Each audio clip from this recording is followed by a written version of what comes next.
Hello, you guys. Welcome. I'm Parchvika. This is Aquadelia. On this channel, we talk a lot about universe styling not just your room interiors, your home, your space, styling your clothing, your dresses, your accessories, your jewelry, everything. Because designing is not just focusing only on the room space. It's coming in all the aspects of our life.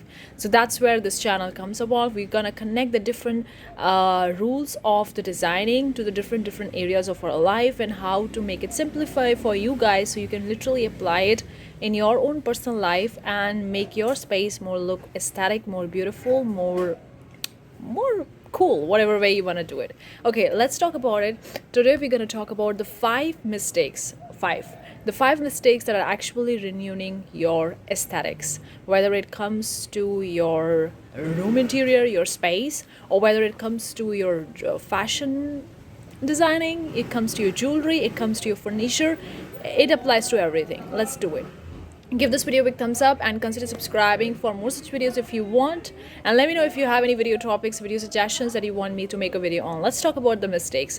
The mistake number one, this I've seen, this is very common mistake and often people don't even realize it. It's kind of like invisible, pushing your furniture, your furniture, your bedroom, your sofa too close to the wall.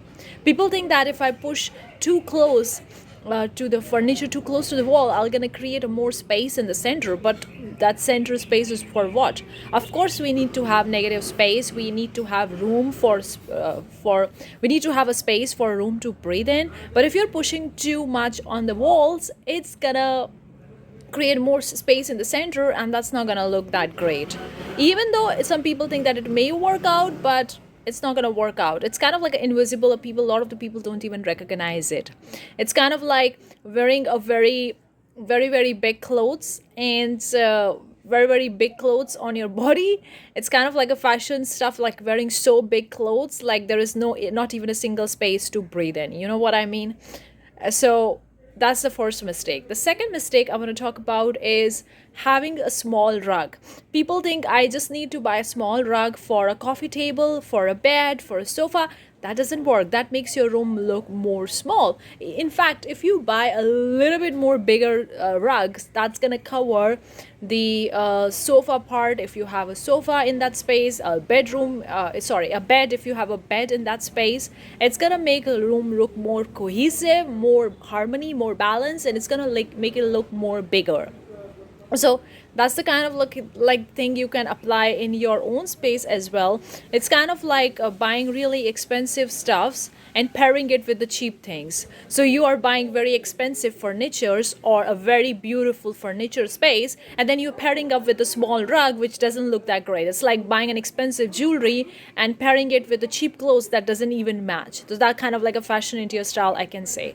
The third mistake that I've seen the people making is actually putting one light on the top in the center of the room and thinking that that's enough.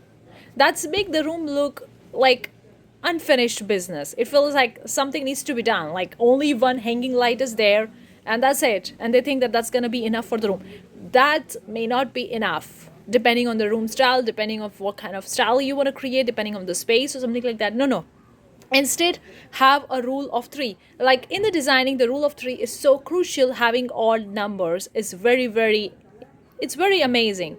So having odd numbers, so you could have one, like rule of three, you could have the three lights in the room. One could be in the form of a table lamp, one could be on the ceiling light, one could be in the light in the wardrobe if it's visible in the room, or could be light in the desk or table, whatever. Kind of like the three light spaces or an odd number works really perfectly well. The same is in terms of jewelry designing or fashion designing. Wearing one piece of work and thinking it's gonna be enough. No, it's not gonna be enough. Of course, you don't need to add so much, but odd numbers works pretty well. That's what I can say. The fourth mistake the people are making is adding too much into the space, thinking that, oh, every space I need to finish, every wall needs to be decorated, every part of the corner or every corner of the room needs to be decorated. No, it's gonna make like so much fuss, so much stuff is there. It's like a fully cluttered. Unless you maximize the space, Sometimes yes, sometimes it does work when you're putting a lot of the stuff and you're pairing and these things work in a harmony.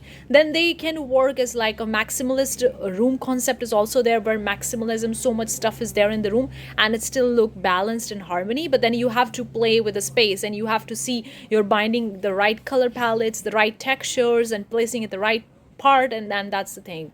But if you want to make things simple, do not put too much stuff. It's like wearing too much jewelry, so much jewelry. No, no, you don't need so much jewelry, or you don't need so much like you're wearing a clothing and everything is so much designed. You don't need that. Have a space to room to breathe. Have so that people enter the space and they look the space and they feel like okay, the room is breathing, not it's cluttered. The last tip I have for you, the fifth one, which is having one focal point. It's really important. A lot of the people miss out the focal point. They think that okay, I need to have all the colors of the room in single color, like all everything in the room is beige or cream. That may work if you are focusing so much on minimalism, but you do have to pair it with the accent colors, with the accent textures. Maybe having a plant in the room, that will going to work. If you have everything beige in the room, having a plant that can be adding an accent, and that could be a focal point, or an art print, or a ceiling lamp, or chandelier, whatever. So having a focal point and everything coming across that focal point, balancing with the focal point, will going to work pretty well. That's the same case of when you're designing your dresses or your jewelry. Having one statement piece, like a statement rings or a statement earrings or a necklace, that's work. And then everything is harmony in collecting stuff with that. So it's not like putting too much stuff, but having one accent that's going to be like a focal point, like people goes for eyes over there, and then everything in the space is kind of like creating a balance and a harmony in correlation with that focal point. So these are some invisible mistakes that people not even recognize it, because they are very subtle and it may seem like it's obvious, and it feel like it's a part of interior designing, or it's a part of designing. It can be the mistakes. Let me know if you see some more mistakes, and if you want to share anything in the comment section below. I would love to hear from you guys. Thank you so much for tuning in this video. Give it a thumbs up and consider subscribing. I'll see you next one. Bye bye.